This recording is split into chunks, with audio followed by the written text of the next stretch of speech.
Assalomualaikum, hurmatli tadbirkorlar. Men Agrobank yangi bozor boshqaruvi o'rinbosari Yusuf Qalbekman.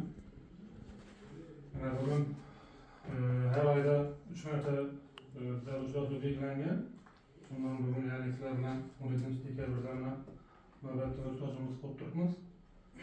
Mana xabarlarimiz bor. Prezidentimiz tashabbusi bilan mahalla boyishlash tizimi bo'yicha tadbirkorlarga ko'p imtiyozlar berilib turibdi.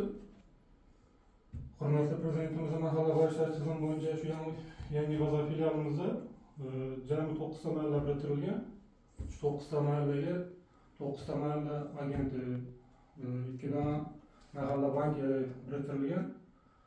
Mahalla agenti bilan bankirlarning vazifalari shu tadbirkorlarga unda tashkil qilinmoqchi bo'lgan tadbirkorlarni qo'llab-quvvatlash, ya'ni ularga kredit berish.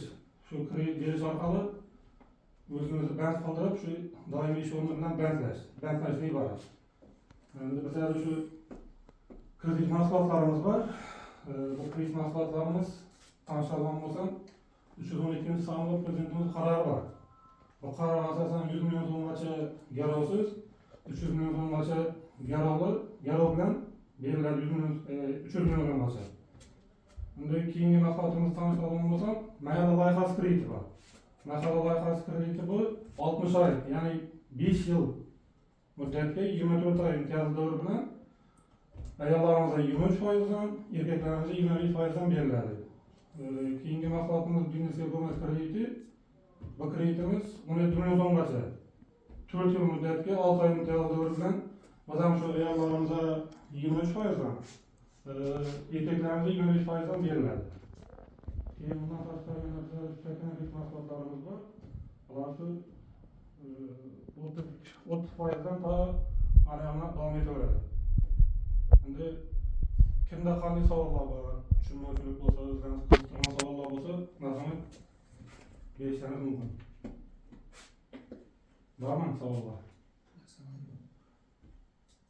Qiziqtirgan savollar bo'lsa, bankimizda kredit mahsulotlari bo'yicha bo'lsa tortinmasdan beringlar. İmtiyazlı kredit bulamazlardı. İmtiyazlı kredit bizden oilaviy tadbirkorlik kreditimiz bor edi. Bana 2023-yilgacha ajratdik.